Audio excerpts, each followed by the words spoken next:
Muy buenas noches, ya estamos en Entre Líneas, el programa de análisis y debate de ideas sobre los acontecimientos noticiosos más relevantes de la agenda nacional e internacional.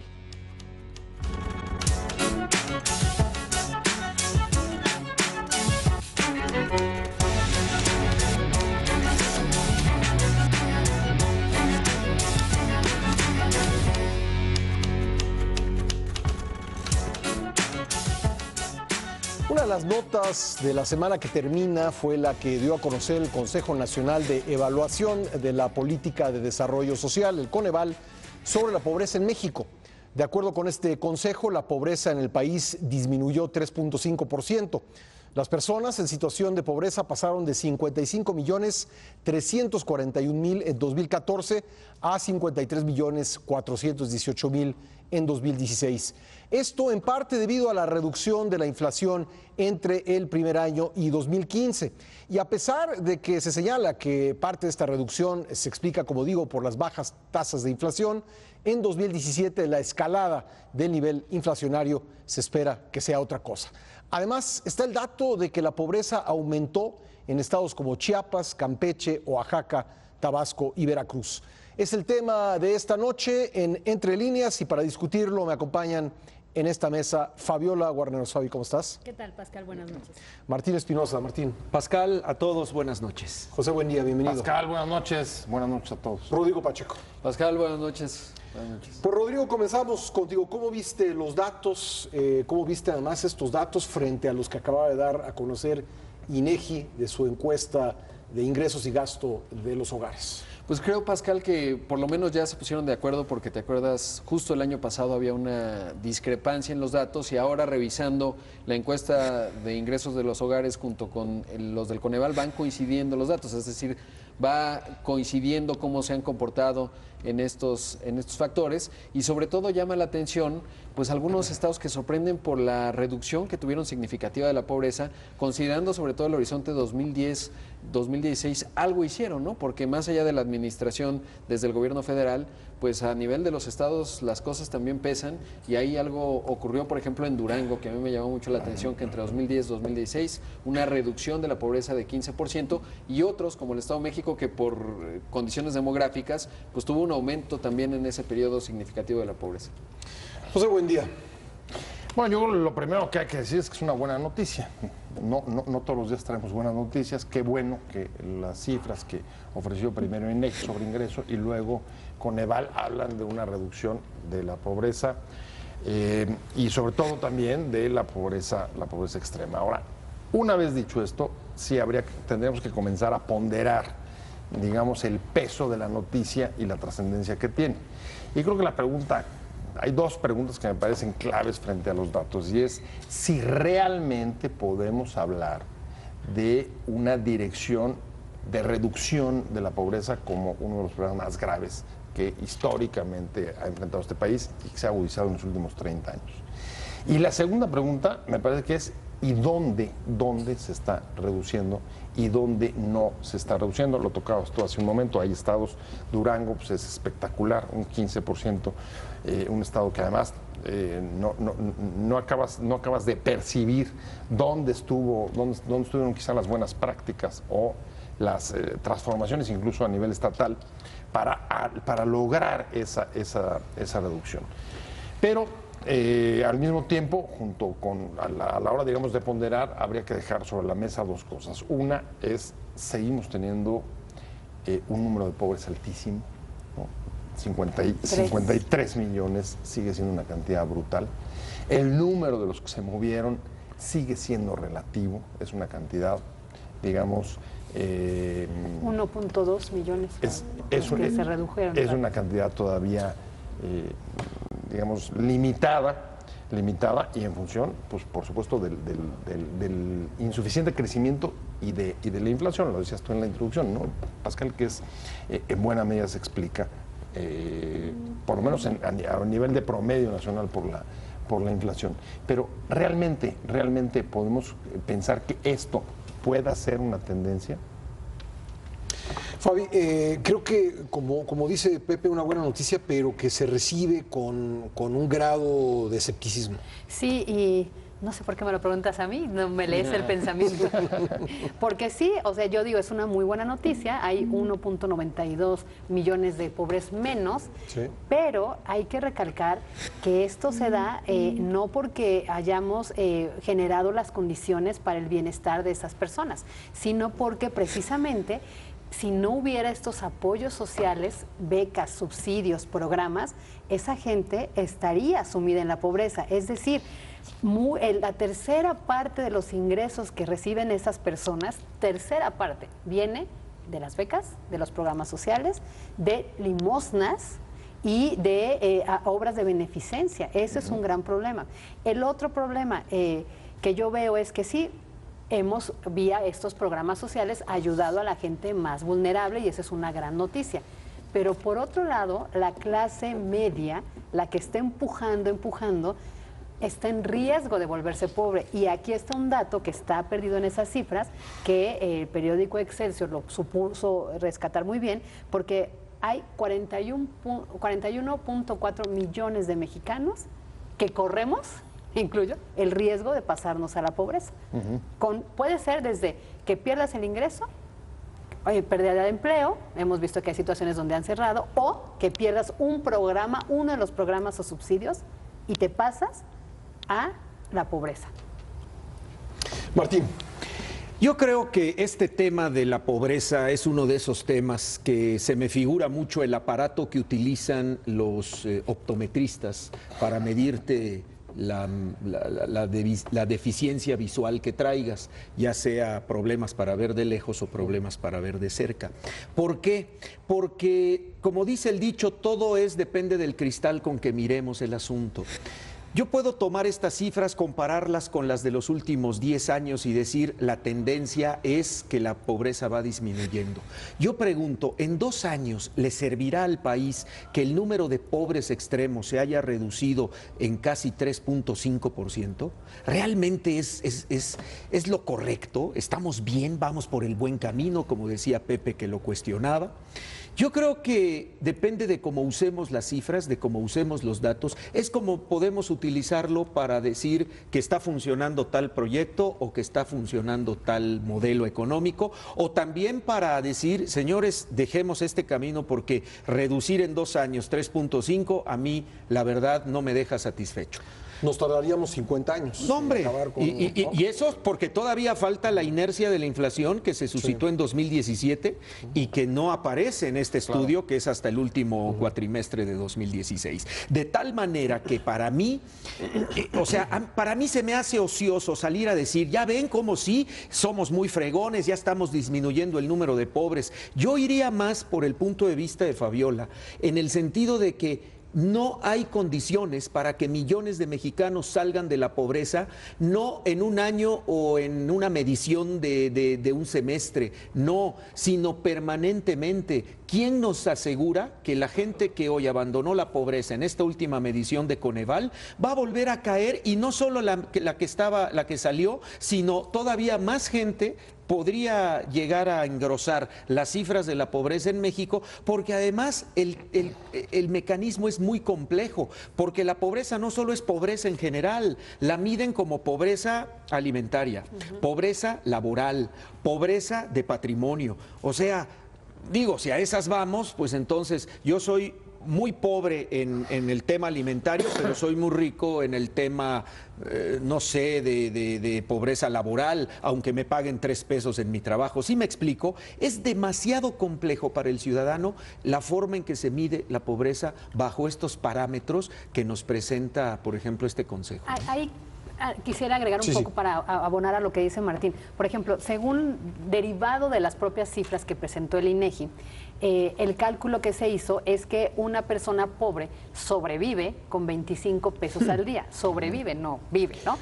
Y la canasta básica, según esto, y ahorita aquí Rodrigo nos lo explique, por eso decías tú, está en 41 pesos. O sea, ni siquiera le alcanza, no tiene acceso a esta canasta básica. Poquito más de la mitad de la canasta. Si le quitaron, aunque la canasta es por familia, ¿no? Sí. Y ese ingreso es por persona. Pero si hablamos de comunidades muy pobres, donde generalmente solo hay un ingreso, pues de todas maneras no te alcanza. O cuando hay 2 ingresos, 25, 50 pesos. La canasta sale en 41, pero es solo para comer. y te falta el transporte, y te falta el vestido, y te falta escuela. si vas a la escuela o no. Y luego dice las cifras, es que si le quitamos los subsidios y apoyos sociales, el 16. ingreso es a 16 pesos. Sí, sí. A ver, Rodrigo, dice Fabiola que si no fuese por los programas sociales, el número de pobres sería aún mayor, pero quiero lanzar una pregunta provocadora aquí.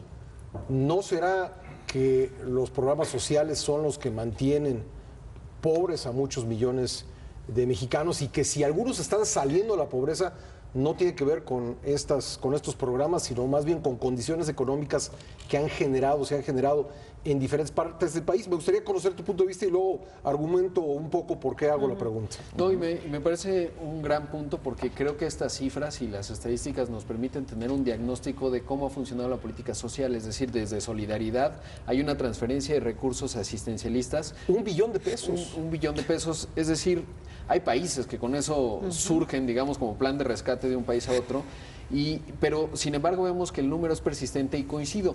Ahora, es importante también elaborar cuáles son los caminos de la salida de la pobreza, porque evidentemente el asistencialismo, si uno piensa, algún secretario nos contaba en un momento, pues tú vas a la población de Batopilas, que se abrió en un lugar muy remoto, que hay que llevarles infraestructura, pues están condenados a la pobreza.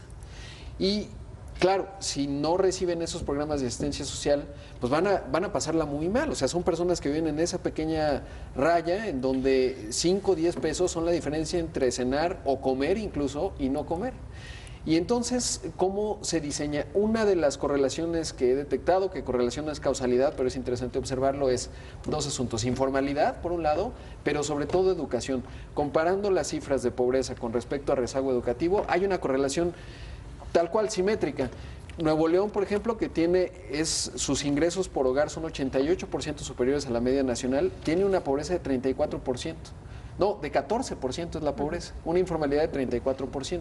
Es decir, que la educación está totalmente vinculada a la pobreza.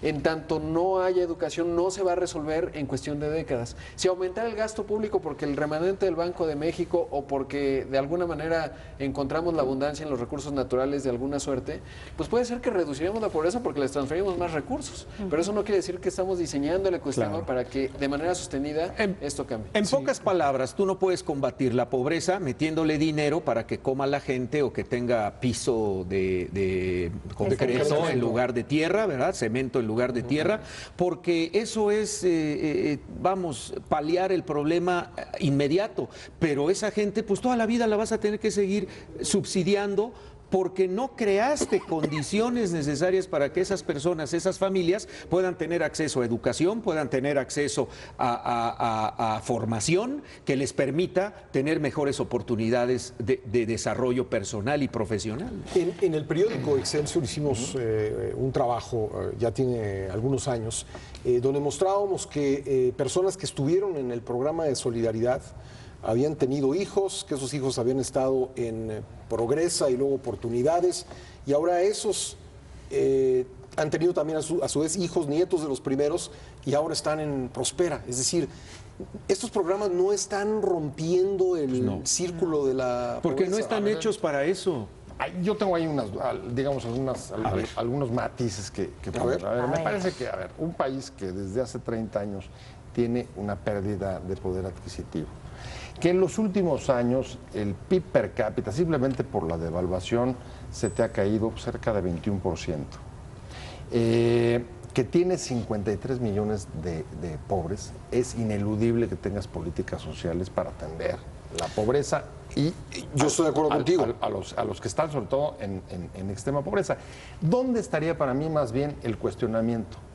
En cómo están funcionando y de qué manera se están utilizando las políticas sociales. Y ahí tenemos rezagos importantes. El primero, una viejísima demanda que nunca se ha podido acabar de integrar, es la necesidad de tener un padrón de beneficiarios.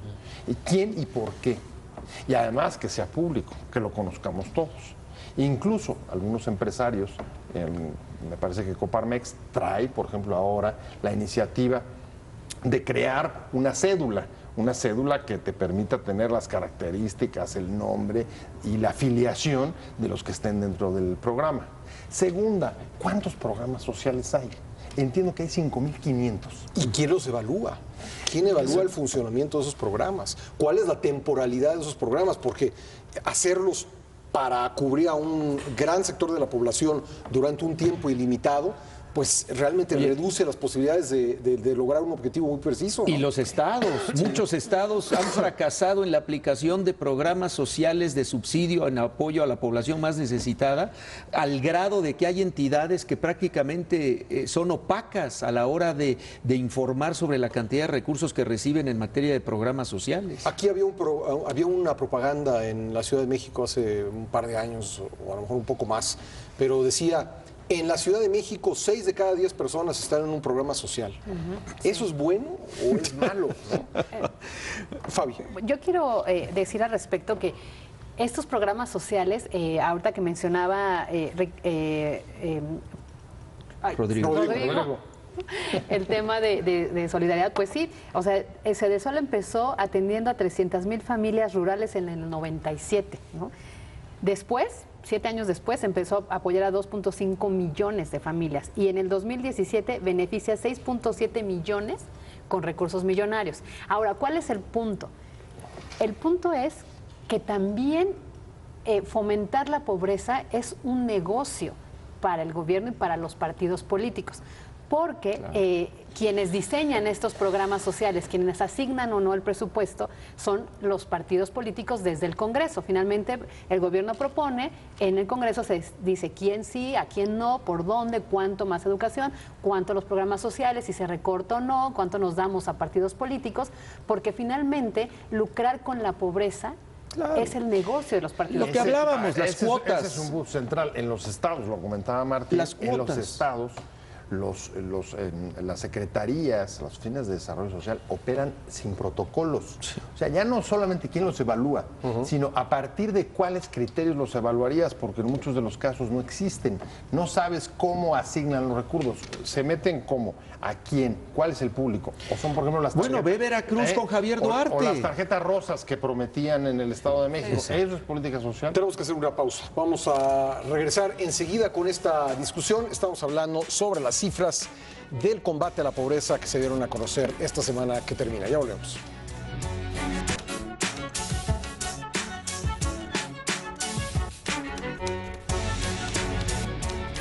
Estamos de vuelta en Entre Líneas, hoy hablando sobre las cifras del combate a la pobreza que se dieron a conocer de parte de Coneval. Para mí, yo vi un dato que me interesó, que me pareció muy relevante. En el caso de los estados del sur-sureste, donde la pobreza no solo no se remontó, sino se agravó, porque globalmente se habla de un 3.5%. Pero hay estados que lo superaron, como decías, Rodrigo, 15% en Durango, pero en estados los más pobres del país, ahí se agravó la pobreza. ¿Cómo debiéramos leer, Pepe Buendía, ese dato? Ese yo creo que es de los datos más, no solo reveladores, sino preocupantes, porque lo que nos está confirmando pues, es que vamos configurándonos como un país a dos velocidades. Un sur atrasado, pobre, y sobre todo con una enorme debilidad institucional. Pobre y volviéndose más pobre, ¿no? Empobreciéndose. Sí. Y que además sería interesante además cruzarlo con otras variables, estados, por ejemplo, violencia o por ejemplo corrupción, ¿no? Tenemos el caso de Veracruz, un estado en el que en las últimas dos administraciones se ha destacado justamente por el desvío de recursos, por la utilización de la política social con fines electorales, pero también por el surgimiento de violencia a niveles que no había tenido antes. Yo hice unas tablitas de Excel en donde estaba midiendo el índice de impunidad que publicó la UTLA y estaba midiendo la encuesta, porque ha sido un año muy interesante de encuestas ya más transversales del INEGI en cuanto a la percepción de inseguridad. Y para mi asombro, entidades como Tamaulipas, si uno ve los indicadores, son indicadores económicos: poco rezago educativo, baja informalidad, un ingreso por hogar por encima de la media nacional. Y en la percepción de la inseguridad, Monterrey y Tapachulas, que son los dos polos opuestos, son iguales. El 80% de los habitantes de esas dos ciudades perciben que es inseguro vivir en su ciudad. Es decir, que me ha llamado mucho la atención, viendo los datos duros, que finalmente la inseguridad parece que nos acostumbramos a ella y no necesariamente está repercutiendo, aunque es evidente e intuitivo que uno tiene miedo a invertir en una entidad en donde te pueden secuestrar o donde te cobran derecho de piso, eso es casi lógico, ciudades como Monterrey, varias de Tamaulipas, pero viendo los estados del norte están respondiendo a una velocidad muy distinta a pesar de los grandes retos que tienen en materia de seguridad, y eso es un dato que lo dejo ahí como algo contraintuitivo pero interesante. Sí, pero hay creo que un elemento adicional, ¿no?, que habría que meter para que jueguen las variables, y es, digamos, un poco la fortaleza institucional. Evidentemente los estados del norte tienen, estoy pensando, no tan al norte, por ejemplo Querétaro, el avance que ha tenido Querétaro en términos institucionales, de programas de gobierno, de rendición de cuentas, no se puede comparar con lo que vivió, por ejemplo, Oaxaca, donde o el Guerrero, donde el nivel de discrecionalidad, de arbitrariedad y de impunidad te revelan pues, que hay unas instituciones muchísimo más débiles y ejercidas, digamos, mucho más con criterios patrimonialistas, en las que el gobernador es prácticamente un virrey. Y ahí quisiera intervenir en esta parte de que creo que la palabra clave es impunidad, porque tú tienes mucha razón. La inseguridad la percibimos de diversas maneras y puede ser tan inseguro vivir en el mejor estado que es Nuevo León que en el más pobre que es Chiapas. La inseguridad la perciben de la misma manera, pero no en el tema de impunidad, y ahí entonces ya nos cae perfectamente bien el caso de Guerrero, Veracruz y Oaxaca. Hace rato tú lo decías, hay una liga entre educación, desarrollo y bienestar. ¿Qué ha pasado en Oaxaca? Lo menos que han tenido es educación, porque hay un grupo que somete, que negocia, que pide dinero, y había habido gobiernos, todavía está a prueba el de Murat, pero había habido gobiernos que se dieron siempre al chantaje de estos maestros que tomaban escuelas y que no permitían este progreso. En el caso de Guerrero, no solo le sumas la falta de educación, sino también la impunidad de corrupción entre cuerpos policíacos y crimen organizado, alcaldes y crimen organizado, que no solo te da una sensación de miedo, sino quién invierte en un lugar donde la propia policía no te garantiza que te cuide. Pero agregaría, Fabi, porque ahora que mencionabas estos tres estados, uno puede resolver el tema de seguridad, pero como empresario, si vas a invertir a Guerrero, no encuentras personas preparadas. Tienen un índice de rezago educativo. ¿A qué se refiere el rezago educativo? Personas de más de 15 años que no acabaron la secundaria. Fíjate. Uno podría resolver el tema de seguridad de Guerrero, pero no tendrías a quién contratar en Guerrero, porque la mitad de la población adulta, de más de 15 años, no puede desempeñarse en una labor relativamente sofisticada, y a partir de ahí no puede haber generación de crecimiento económico. Porque en última instancia, digo, evidentemente no es lo óptimo, desgraciadamente ha sido la solución que se ha encontrado, pero inviertes en seguridad. Entonces tienes más cuerpos de seguridad, tienes vigilancia para los camiones que transportan mercancía, pero efectivamente, si no tienes en un lugar a quién contratar, y creo que va a ser el reto de las zonas económicas especiales, vamos a ver cómo se resuelve eso, si se tiene que traer gente de fuera o se puede encontrar gente en estas zonas que pueda ser contratada para trabajos muy especiales, ese se vuelve un verdadero problema, solamente se resuelve o a largo plazo o trayendo trabajadores de otras partes del país. Sí. Yo creo que hay mucho relativismo en muchas de estas cifras cuando las presentan, dependiendo de qué quieras presentar y de cómo quieres lucir programas políticos o programas sociales que el propio gobierno encabeza.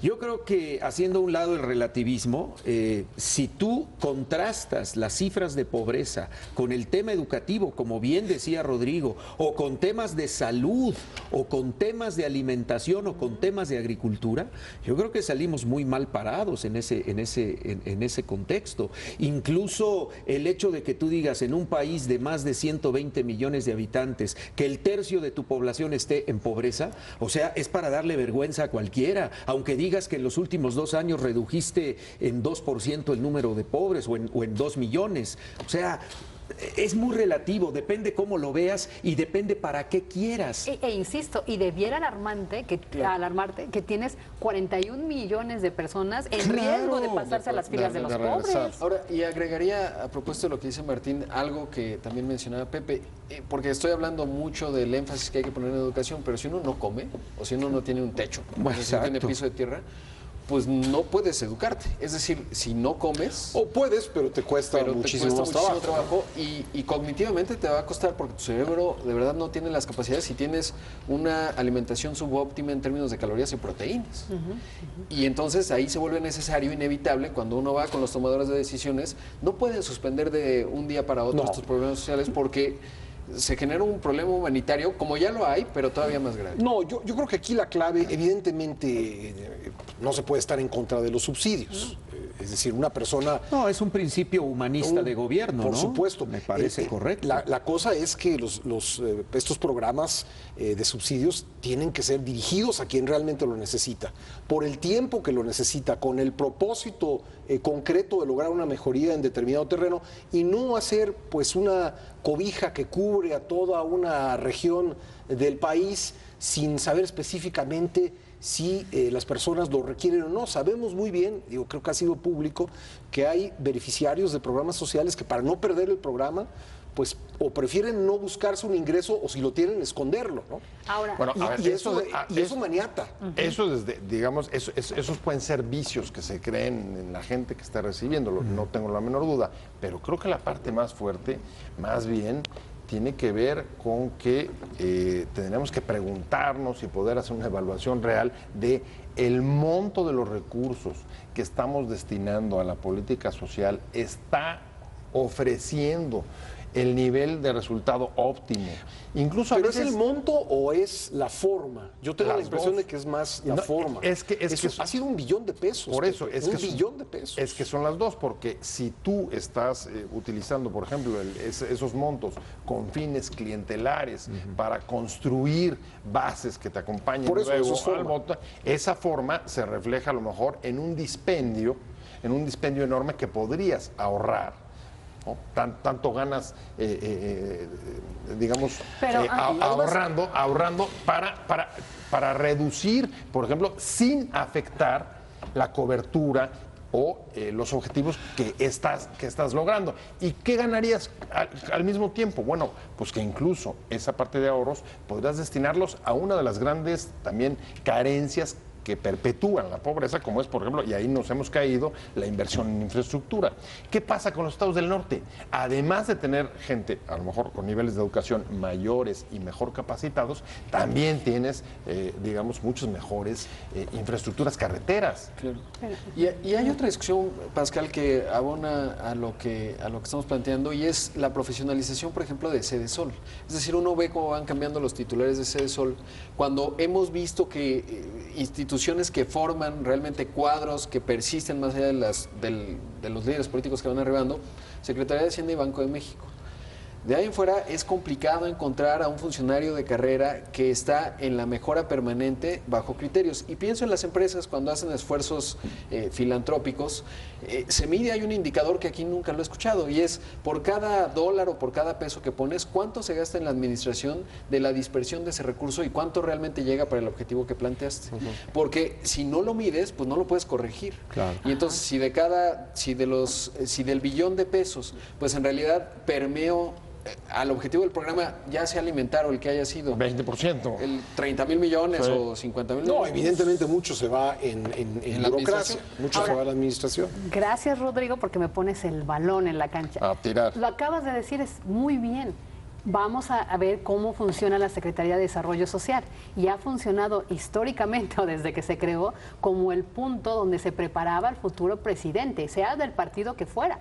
Ponían al que querían ir encumbrando. Entonces se utilizaba... Y ha servido muy poco para eso. Y ha servido muy poco porque sí. se usaba como trampolín, pero deja tú el trampolín porque no han estado llegando los que se ponen ahí, pero mientras el recurso se reparte con ese fin, abonar al partido. Ahora... Y déjame darte un dato más. Para sacar ventajas electorales, los programas sociales no sirven para nada. Porque si mides en dónde lo reciben durante la gestión del partido que estuvo en el poder en ese momento, no le ha servido a los partidos políticos. No me refiero a los regalos de tinacos y demás antes de las elecciones. Me refiero a los programas sociales permanentes. No hay una evidencia de que esos programas generen votos para el partido que está en el poder. No generan votos. pero no sacan a los pobres de la pobreza. Claro. Y entonces generan un mercado para los partidos políticos en campaña que reparten tinaco, piso firme, tarjetas de comida. Espérame, pero quiero seguir diciendo un aporte que dice Rodrigo. Ahora, ¿qué pasó con MID? ¿No? Que lo hemos venido haciendo. MID, cuando estuvo en desarrollo social, un tiempo muy pequeño, buscó hacer un estado de cuenta social, que también Excelsior lo publicó en exclusiva y que ya han repartido. ¿Qué busca ese estado de cuenta social? Que es lo que apuntabas al principio.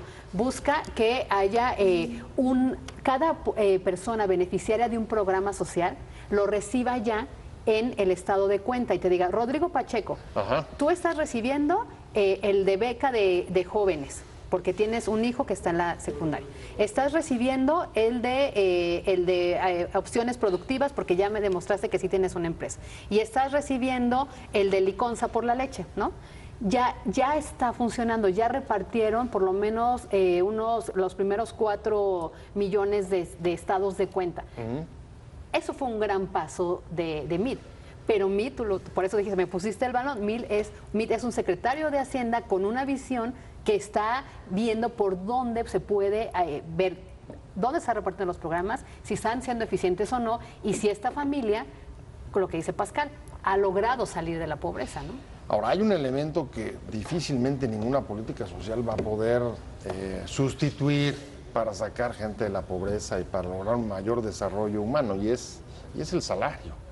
Si tú no logras tener mejores salarios, si no logras incrementar los ingresos y el poder adquisitivo, la posibilidad justo de que la clase media, por ejemplo, que decías, no caiga en los niveles con el vendaval, por ejemplo, de un incremento inflacionario como estamos viviendo en el 2017, o la posibilidad real, no solamente, digamos, porque se amodorren por las políticas asistencialistas, es que si junto con ese recurso no hay una real posibilidad de abrir oportunidades de mejorar tu ingreso, pues no veo por dónde puedas abandonar realmente y lograr una reducción real de la riqueza. Es que estos avances han sido así, Pepe, o sea, son puros avances de oropel que no tienen sustento en la vida cotidiana, en la vida real. Por ejemplo, el tema salarial, ¿cuánto no han cacareado en México la creación de empleos en los últimos años? ¡Uy, somos una maravilla!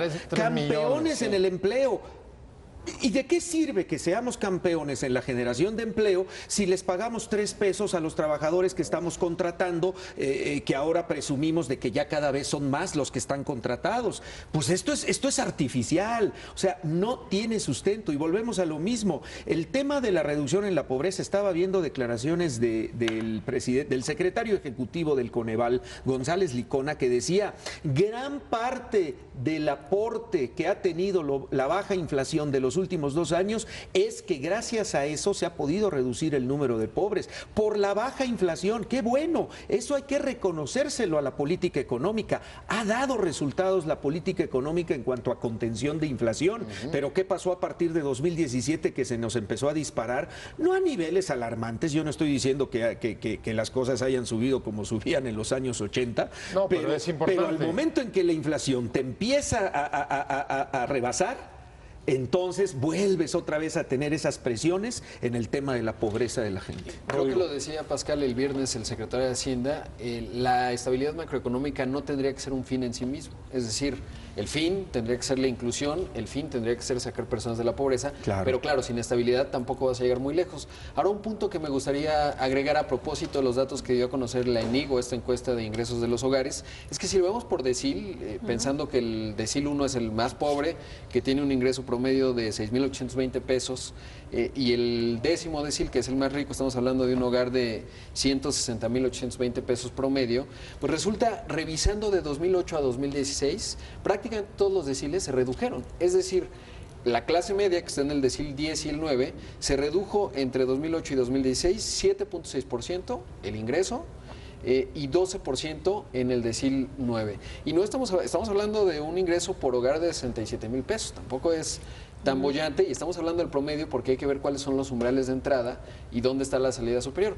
Pero prácticamente todos los deciles, salvo en los dos, y coincide, por eso decía al principio con los datos del Coneval, el decil 1 y el 2, los más pobres, esos sí se redujeron. El más El decil 1 de los más pobres aumentó su ingreso 8.77%, que no es poca cosa, y coincide con la eliminación de la pobreza extrema y estos datos que se dan, o sea, digamos, ahí hay una coincidencia, pero no estamos discutiendo qué está pasando con las clases medias, porque la clase media ha perdido poder adquisitivo y hay que ver el dato, ¿no? Con la inflación de 6%, va a cambiar un poco. Bueno, a ver, tenemos que hacer una nueva pausa. Pepe, regresamos contigo en un momento más. Seguimos esta discusión sobre los datos que se dieron a conocer esta semana sobre el combate a la pobreza. Ya volvemos.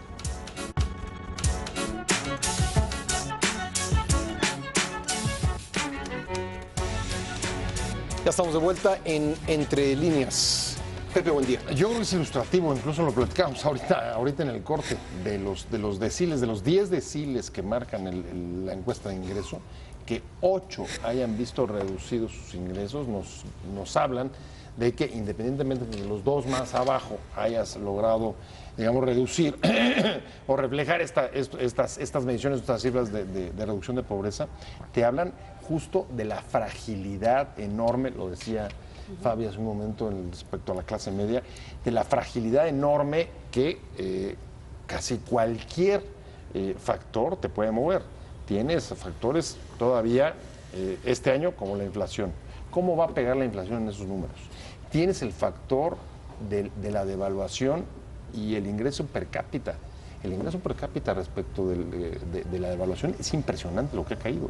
Cerca de un 21%, es una cantidad muy alta. Poder adquisitivo.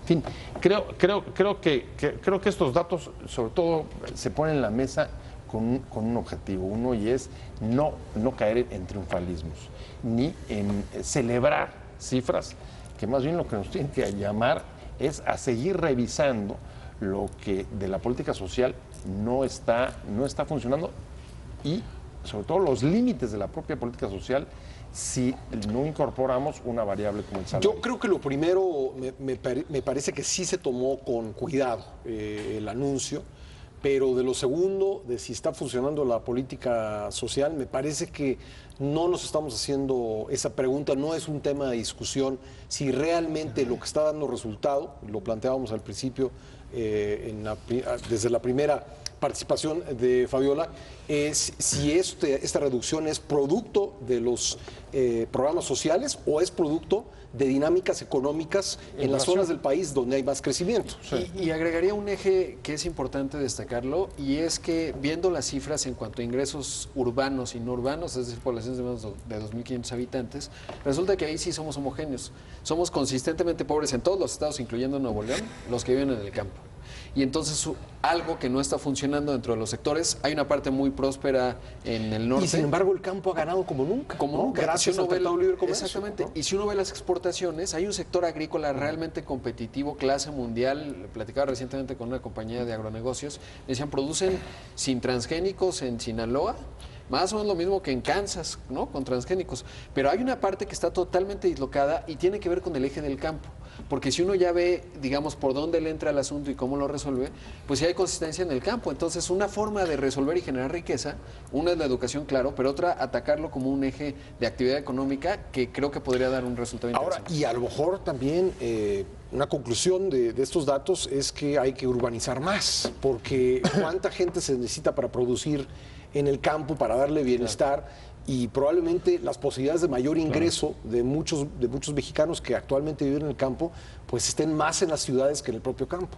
Yo creo que a veces por cuestiones publicitarias y propagandísticas nos enfocamos únicamente a la medición del bienestar económico a partir del ingreso de la gente, y ya vimos que tiene como luces y sombras, pero si nos fijamos en las otras variables que también mide el Coneval y que aparecen en esta encuesta nacional dada a conocer hace unos días, por ejemplo, hay otras variables que cataloga el Coneval como derechos sociales, por ejemplo, acceso a servicios de salud, accesos a seguridad seguridad social, acceso a alimentación, la calidad de los espacios de la vivienda, por ejemplo, eso es muy importante. Bueno, pues hay 2 variables de estas 6 que verdaderamente son preocupantes en la medición del Coneval.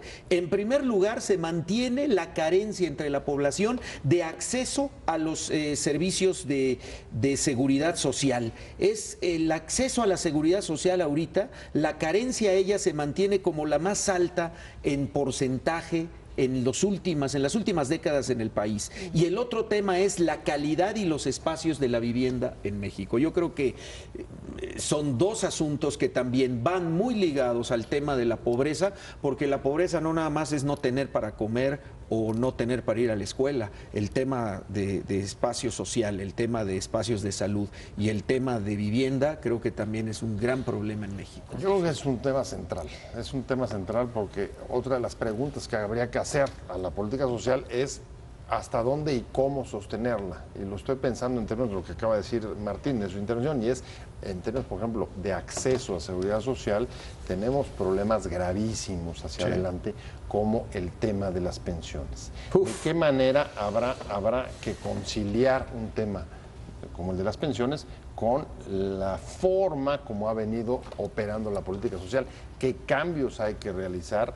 Y si a la luz de la deuda y del peso que van a significar, se van a poder seguir manteniendo, digamos, los rubros actuales. Y algo interesante que menciona Martín es que medir el bienestar de una población en función del ingreso empieza a quedar un tanto obsoleto, porque ahora las nuevas mediciones tienen que ver con la felicidad. Yo pienso a alguien que pertenece al decil 9 o 10, es decir, de los más prósperos, pero que viene de Tecámac, ¿no? Y se hace 3 horas de ida y 3 horas de regreso.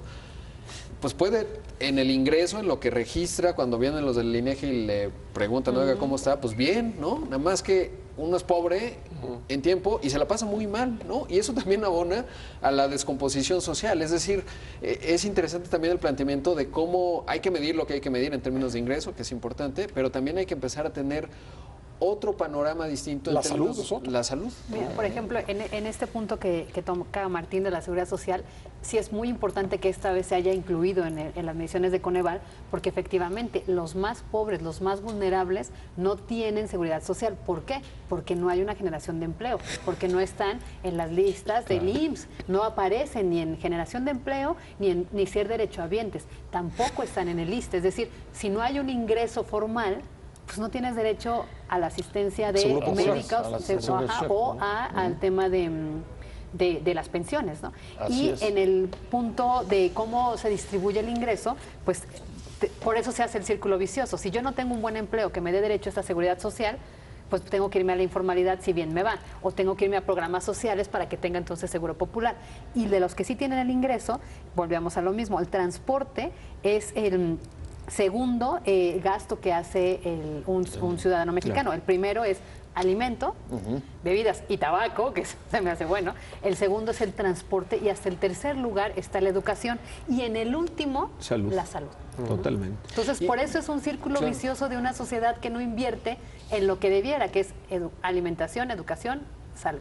Y pensaría en un eje, anecdóticamente, una señora que yo en mi casa me decía, pues mi hijo ya va a pasar a la preparatoria, tiene la opción de venir a una prepa en la Ciudad de México desde Chalco, 1 hora y media de transporte ida, de regreso y los asaltos, o pagar una empresa, a una escuela privada, que entendiendo cómo funciona dije, qué mala situación en términos de, si no solo no tiene que paga por una educación que va a ser deficiente y que no le va a permitir estar formado para integrarse en un mercado laboral, considerando la prepa, ¿no? Y entonces eso nos lleva a la discusión que tendría que ser la educación, no solo en el sentido de los recursos que se destinan a la educación, sino la calidad de la educación, y que muchas personas que no son de los deciles más prósperos encuentran opciones en la educación privada, pero que es de ínfima calidad, porque no ha habido una preocupación para que por lo menos si vas a pagar, pues que tengas acceso a una educación al menos igual a la que podrías tener acceso en el sector público. O que si quisiera ir a este plantel universitario, ya sea de CU o de la CEBO de esto, pudiera tener las condiciones para llegar. Acaba de pasar, unas personas que viven a Zatasqueñas les tocó en la facultad de Cuautitlán Izcalli.